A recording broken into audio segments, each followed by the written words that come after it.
Jean-Marc possède une petite drague qu'il met en œuvre chaque matin. Le lançon, ou équille, est en effet l'appât roi, la bouette, un poisson très vif de couleur métallique qui vit enfoui dans le sable. Deux bateaux du quartier maritime du Guilvinec, le Maine-Brett et l'Alligator, titulaires de licences renouvelables annuellement, sont spécialisés dans sa pêche. L'Amser de Gaulle est un bateau bois de 8 mètres, propulsé par un moteur diesel de 80 chevaux, sur lequel Jean-Marc a appris le métier de pêcheur avec son père Jean. Le nom du bateau, qui signifie en breton « du temps à perdre », est un clin d'œil à la réalité. Ce jour-là, il ramène 6 ou 7 kilos de lançon, quelques poissons plats et une redoutable raie torpille, un poisson caractérisé par sa capacité à lancer des décharges électriques de faible voltage, mais très désagréables.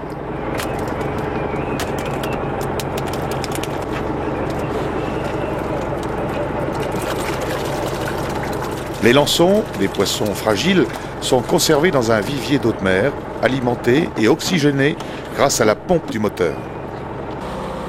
Son vivier approvisionné, il met le cap sur les lieux de pêche. Le radar, aujourd'hui présent à bord de tous les navires, est indispensable en cas de brouillard ou de mauvais temps. À l'aide d'une épuisette, il prélève les lançons. Commence alors le travail de bouettage. Il faut environ 15 minutes pour poser une palangre. La radio VHF, abréviation de l'anglais Very High Frequency, émet et reçoit des ondes très courtes. Branchée en permanence, elle permet aux marins un contact permanent. La VHF est indispensable à la sécurité et son fameux canal 16, connu de tous les navigateurs, n'est utilisé qu'en cas de SOS. La moindre fausse manœuvre peut avoir des conséquences redoutables pour le pêcheur. Le mauvais temps, les vagues, le pont glissant sont autant de facteurs de risque auxquels sont habituellement confrontés les marins.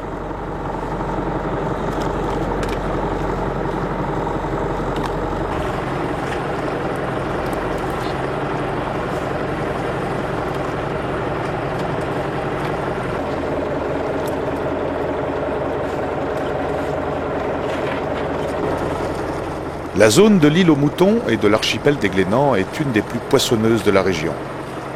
Situé à une vingtaine de kilomètres de la terre, 15 000 marins environ, le site a, dès le néolithique, été fréquenté par des populations de pêcheurs et chasseurs. Les palangres sont soigneusement rangées dans des caisses de bois et les hameçons accrochés au rebord protégés de liège et garnis d'encoches.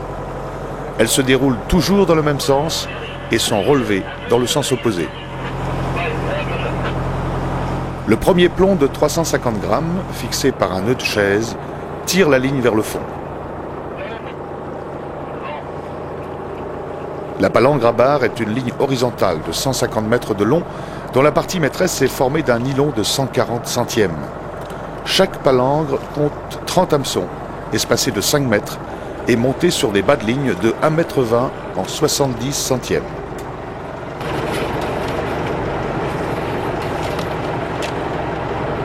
La bouée marquée du nom du bateau permet le repérage visuel des engins de pêche. Le bar est un très beau poisson au corps allongé, très rapide. Sa robe est gris-bleu argenté, ce qui lui permet de se fondre aisément dans le milieu. Le bar mène également des poursuites très spectaculaires, les chasses, dans les bancs de chinchards et de sardines. Le contact en mer achevé, Jean-Marc met le cap sur sa première palangre, posée il y a un peu plus de 3 heures. Si le beau temps aujourd'hui favorise le repérage visuel, en cas de pluie ou de brouillard, il fait appel au GPS. À l'aide d'une gaffe, Jean-Marc embarque la bouée.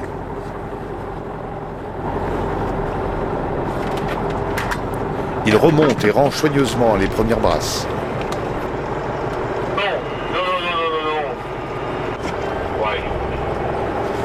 Le bar est un poisson rapide et méfiant, et les premiers hameçons ont été littéralement déboîtés.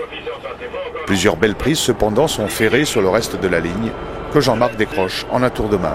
79-75 ce soir.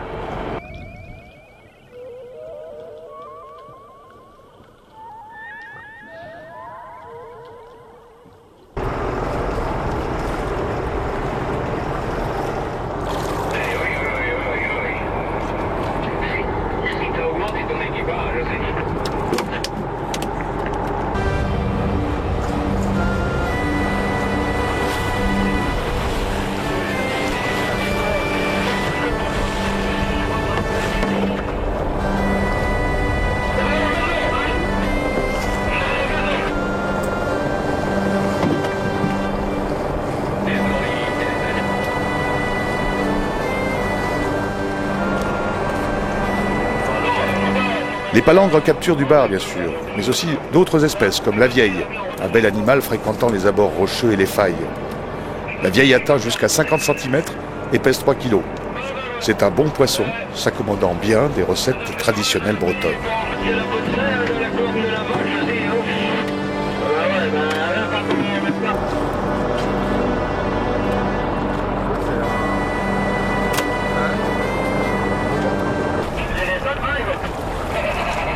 Voilà aussi une barbue, un poisson à la chair délicate et savoureuse, souvent confondu avec son célèbre cousin le turbo. De très grosses raies du type raie bouclée ou raie douce, de forme très caractéristique, vivent également sur ces fonds. Elles sont souvent de grande taille et il n'est pas rare de capturer des spécimens de plus d'1 mètre d'envergure,